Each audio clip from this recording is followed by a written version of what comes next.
ayagoon urugada la nool. kulanti wacan oo wanaagsan daawadayaal idil ahaantiinba ku soo dhowaada qaybtii saddexaad ee buugga sheekafaneedda ah ee saxarla ee uu qoray Faarax Maxamuud. waxaanay ku bilaabmaysaa qaybta saddexaad ee buuggu sida tan. Canabneero waxay u dhalatay xoog, dharar iyo lixaad. waxay madoobayd inta ruux madoobaan karo. waxa ay lahayd indha aad u cascas oo haddii ay kugu eegto cabsi ku gelinaya. waxayna gashanay dirac madow oo barbarcad leh. markii ay tagsigii ka soo degeen ayay Neera albaabkii ganjeelada ah xoog u garaacday. nin cod weyn ayaa gudaha ka yidhi, yaa waaye? Neera ayaa ku tidhi, war fur waa anigiiye. waxaa albaabkii ka furay nin aad u madow, aadna u xoog weyn oo feedha qaawan oo aad moodid inuu jidhka saliid marsaday madow dartiis. markii ay Neera gudihii gashay ayaa ninkii xoogga weynaa ee albaabka taagnaa saxarla garabka qabtay oo ku joojiyey. kolkaas ayuu yidhi, cunugtanna maxay rabtaa? Neera ayaa intay dambiishii ay siday dhulka xoog ugu tuurtay ku tidhi, soo daa aniga ayay la socotaaye. Neera ayaa haddana ninkii xoogga weynaa ee albaabka ka furay ku tidhi, burjiiko, dambiishan qaad oo jikada iigee. deetan Neera ayaa burjiiko oo dambiishii jikada usii wada weydiisay, cid i raadinaysa miyaad aragtay? wuxuu ugu jawaabay, xaaji Sacuudi ayaa ku soo wacay. intay tidhi maasha allah ayay weydiisay, ma imanayaa? wuxuu ugu jawaabay, haa waan imanayaa buu dhahay. kolkaas ayay tidhi, war fiican baad sheegtay.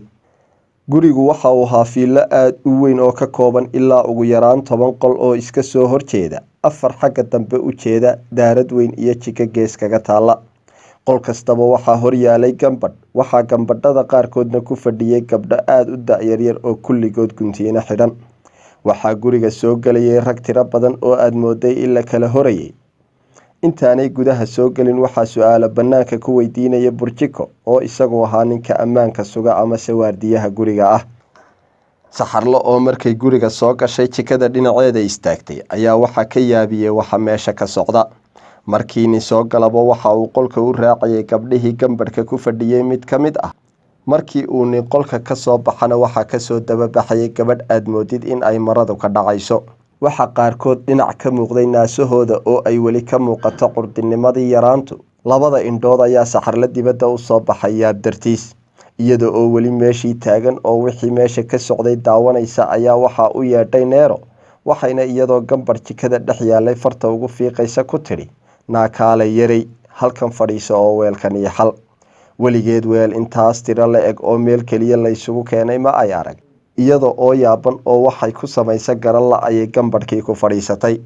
Neera ayaa intay saxarlaysa soo dul taagtay oo biyo disti weyn ku jira gacanta ugu fiiqday ku tidhi, maxaad weelka ka daawanaysaa? marka hore biyaha saabuunta leh ku maydh, kadibna kuwa nadiifta ah kaga saar.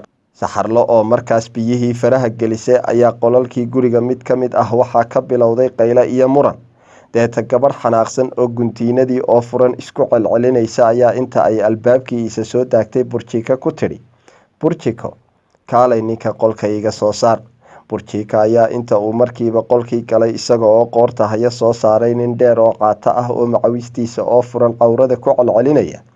deedna burjiko ayaa albaabkii ganjeelada ahaa ee guriga dibadda uga tuuray ninkii oo sii qaylinaya oo leh, ma lacagtayda ayaa beenbeen lagu qaadanayaa.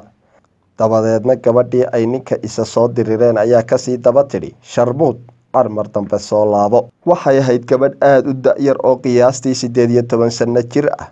waxay u dhalatay qurux.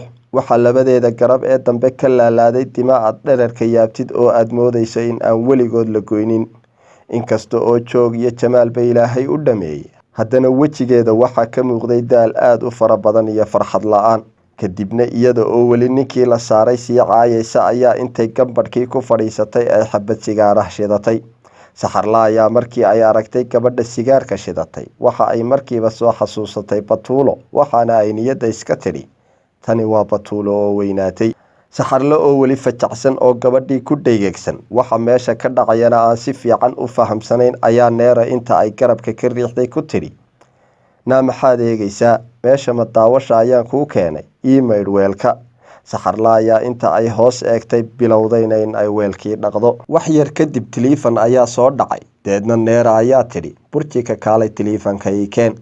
Neera ayaa markii ay taleefankii qabatay iyada oo farxad weyni wejigeega ka muuqata tidhi halow maxaajigii la waayeyba. Waxa ay sheeko dheer la gashay nin u muuqda nin magac weyn leh oo aanay isku cusbayn. Neera oo farxadi aad uga muuqata ayaa tidhi xaaji aniga waad i taqaan, waxaan qurdi nahayn ma keeno, gabdhahaygana 20 jir ayaa ugu weyn. Neera oo hadalka sii wadatay isla markaana xaajigii ay la hadlaysay hunguriga ka soo ridaysa ayaa tidhi xaaji aniga iyo adiga waxbay naga xumaan maayaane bal horta kaalay, qolkaagii dugsoonaa ayaan kuu goglayaa, gabdhahana taad adigu ka heshid gacantaada ku dooro. Neera oo weli hadalkii sii wadata oo aad moodid in xaajigii ku yara madax adkaaday ayaa tidhi xaaji ha welwelin, sow ma ogid in aan qolalkii sii jeeday albaab dambe oo laga soo galo u sameeyey, muslin iyo gaal midna kuma arkayee bal kaalay. Inkasta oo aanay saxarli gebi ahaanba fahmin waxa meesha ka socda, haddana dareen weyn ayaa galay. Waxayse ku tashatay in inta ay dulqaadan karto u dulqaadato, maadaama aanay garanayn meel kale oo ay tagto oo weli cabsidii suuqa ku jirto. 5 bilood ayaa ka soo wareegay ilaa iyo maalintii ay saxarli timid guriga Neero, waxaana ay ogaatay in gabdhaha yaryar ee aan cidina magaalada u joogin ama reerkoodii ka soo cararay jidhkooda lagu iibiyo gurigani. Neerana ay tahay fataalada ugu weyn ee kala maamusha. Muddadii yarayd ee ay guriga Neera joogtay waxa ay si fiican u baratay qaar ka mid ah gabdhihii Neera ku shaqaysanaysay.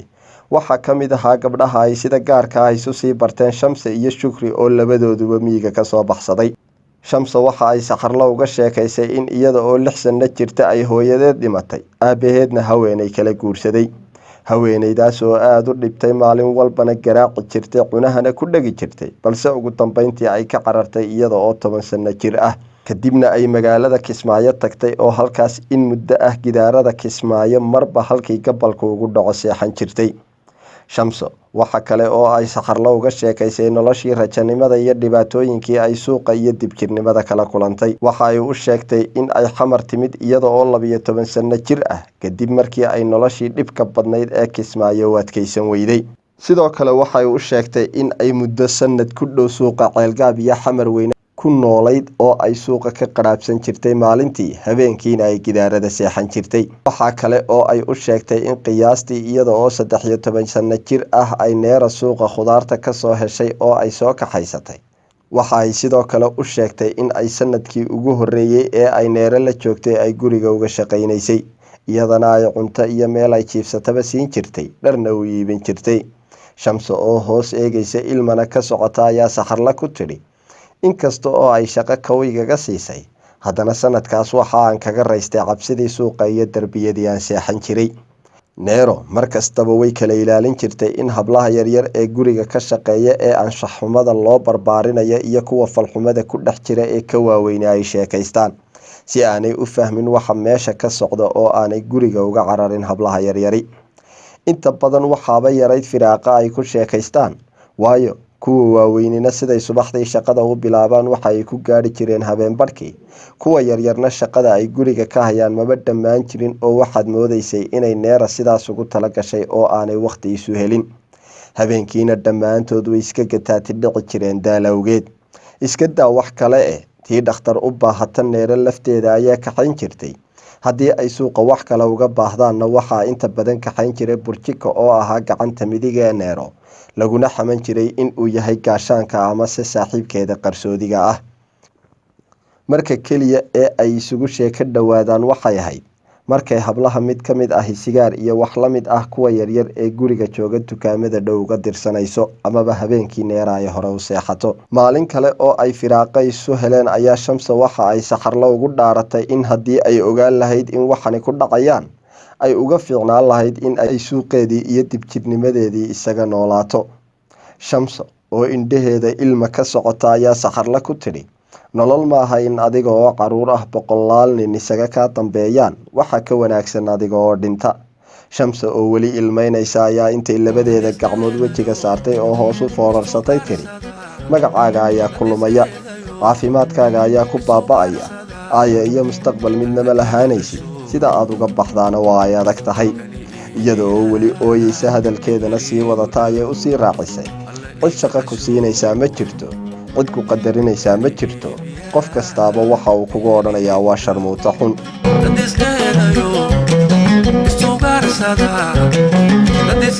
dhayo isugarsada alla iga dhasho kani iibiya eheligu dhow alla iga dhasho kani iibiya eheligu dhow. Shamso oo ka baqaysa in Neero ogaato in ay Saxarla la taliso waxay ku dadaali jirtay in markasta oo ay firaaqa yar hesho waaniso laakiin aanay aad isugu raagin. Waxa kale oo ay Shamso u sheegtay Saxarla in ay Neero niman badan oo madax ah iyo ciidamada booliiska ay ku xidhan tahay oo gabadhii isku dayda in ay baxsato la soo qabto oo xabsiga la dhigo kadibna lagu eedeeyo in ay tahay sharmuuto si xun u socotay. Marka ay xabsiga ku rafaado ee weliba habeen kasta lagu kufsado xabsiga dhexdiisa ay marka dambe iyadoo raali ku ah noloshan ay Neero dib ugu soo noqoto. Waxa kale oo ay u sheegtay inay dhowr hablood sun cabeen oo istileen markii ay u adkeysan waayeen noloshan adag ee foolxumada leh. Waxa Shamse ku kalifay waanadan ay Saxarla waaninaysa kadib markii ay aragtay Muraayo oo Saxarla dhowr sano ka weyneyd oo dhar cusub loo soo iibiyey lagana yareeyo shaqadii badnayd ee ay jikada ka qaban jirtay. Inta ay u yeedhay ayaa waxay ku tiri kaalay sigaari soo iibi. Kadibna Shamse waxay saaxiibadee Saxarla u sheegtay in waqtigii Muraayo ay bilaabi lahayd shaqada xun ee ay hore ugu sheegtay la gaadhay. Waxa ay tustay calaamadihii shaqada lagu bilaabayay oo dhan oo ay ka mid ahaayeen dharka cusub ee loo soo iibiyey, shaqada laga yareeyay iyo odayaasha qolalka madaxda ahi ku qaylayaan oo la yidhi Muraayo ayaa u adeegaysa lana joogaysa si markay wax ugu baahdaan ay ugu soo iibiso. Odayaasha madaxda ah iyo kuwa lacagta leh ayaa lagu bilaabi jiray marka hablaha yaryar ee qurdinka ah la howlgelinayo, raggaas oo dhammaantood xaasas lahaa. Waxa ay iyagu fadhiisan jireen qolalka gaarka ah oo guriga xaggiisa dambe ku yaalay. Gadhka iyo gomada ayay Shamse qabatay Saxarla waxayna ka bariday intay goor tahay inay meesha isaga cararto. Waxayna u ballan qaaday in ay siin doonto lacag ay muddo ku noolaato haddii ay xamar sii joogayso. Inkasta oo ay kula talisay in wax kastaaba ha dhaceena ay reerkoodii iyo meesha ay ka timid isaga laabato. Waxa kale oo ay Shamse u sheegtay Saxarla in ay hadda shaqo baratay oo ay wax kasta qaban karto sida weelka inay maydhi karto, dharka inay dhaqi karto, cuntada inay karin karto, suuqana ka soo adeegi karto. Sidaas darteed ay kula talinayso haddii ay go'aansato inay xamar joogto in ay shaqo raadsato oo booyeysan noqoto. Waxa ay weliba u raacisay in ay aad u qurux badan tahay oo aanay waayeynin guursada. Hase ahaatee Saxarli waxa ay Shamse u sheegtay in habaryarteed iyo awowgeed magaalada degan yihiin oo ay mar uun heli doonto dhibkana ka bixi doonto.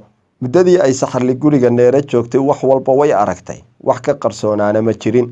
Waxa ay weliba si weyn uga xog haysay guriga qaybta ay nimanka madaxda ahi fadhiistaan ama ku qaylaan ee gabdhaha yaryar ee qurdinka ah loogu geeyo. Inkasta oo waqtigii ay howlgeli lahayd aan la gaadhin, howlkarnimo darteed waxa ay u noqotay shaqaalaha rasmiga ah ee nimankaasu adeega. Qolalka ayay u gogli jirtay, waxay u geyn jirtay tuwaalada, waxayna u soo iibin jirtay sigaarka iyo wax kasta oo ay u baahdaan.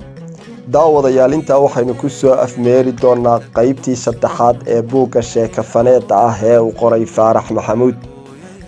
qaybta xigta inta aynu ku kulmi doonana waxaan idinkaga tegayaa sidaas iyo isarag dambe oo xiiso leh.